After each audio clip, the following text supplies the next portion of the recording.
ಸತ್ಯವನ್ನು ಜನರಿಗೆ ತಿಳಿಸಬೇಕು ಅನ್ನೋ ಕಾರಣಕ್ಕೋಸ್ಕರ ನಿಮಗೆ ಒಂದೇ ಒಂದು ಉದಾಹರಣೆ ಹೇಳಬೇಕು ಅಂತಂದರೆ, ಪೆಟ್ರೋಲ್, ಡೀಸೆಲ್ ಮತ್ತು ಗ್ಯಾಸ್ 2015ನೇ ಇಸ್ವಿನಲ್ಲಿ 49 ರೂಪಾಯಿ ಇತ್ತು, 49-50 ರೂಪಾಯಿ ಇತ್ತು ಡೀಸೆಲ್ ಬೆಲೆ. ಗ್ಯಾಸ್ ಬೆಲೆ 414 ರೂಪಾಯಿ ಇತ್ತು. ಪೆಟ್ರೋಲ್ ಬೆಲೆ 71 ರೂಪಾಯಿ ಇತ್ತು. ಇವತ್ತೆಷ್ಟಾಗಿದೆ ಹೇಳಿ ನೋಡೋಣ.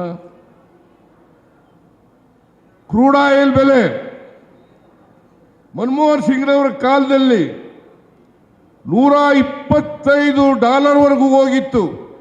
ಒಂದು ಬ್ಯಾರಲ್ ಕ್ರೂಡ್ ಆಯಿಲ್ ಬೆಲೆ $125 ಹೋಗಿತ್ತು.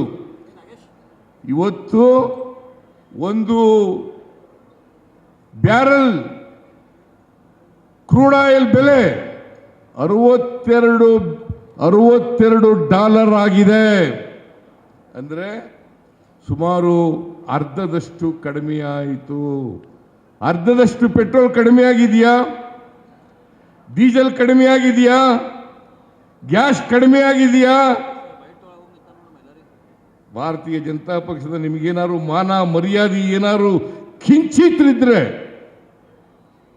ಜನ ಆಕ್ರೋಶ ಅಂತಕ್ಕಂಥ ಕಾರ್ಯಕ್ರಮವನ್ನು ಹಮ್ಮಿಕೊಳ್ಳಲಿಕ್ಕೆ ನಿಮಗೆ ಯಾವ ನೈತಿಕ ಹಕ್ಕು ಕೂಡ ಇರ್ತಿರ್ಲಿಲ್ಲ ಅಂತಕ್ಕಂಥ ಮಾತುಗಳನ್ನು ಹೇಳಲಿಕ್ಕೆ ಬಯಸ್ತಾ ಇದ್ದೇನೆ.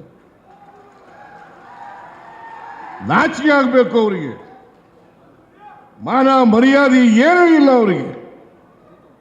ಬೆಲೆ ಏರಿಕೆಯನ್ನು ನೀವು ಯದ್ವಾ ಏರಿಸಿ ಇವತ್ತು ಅಗತ್ಯ ವಸ್ತುಗಳು ಬೆಲೆ ಏರಿಕೆ ಆಗ್ಬಿಟ್ಟಿದೆ. ಸಿದ್ದರಾಮಯ್ಯನವರ ಸರ್ಕಾರ ಎಲ್ಲ ಬೆಲೆಗಳನ್ನು ಏರಿಕೆ ಮಾಡಿಬಿಟ್ಟಿದೆ ಅಂತಕ್ಕಂಥ ಮಾತುಗಳನ್ನು ಹೇಳ್ತಿದ್ದೀರಿ. ಇದು ಸತ್ಯಕ್ಕೆ ದೂರವಾದಂತೆ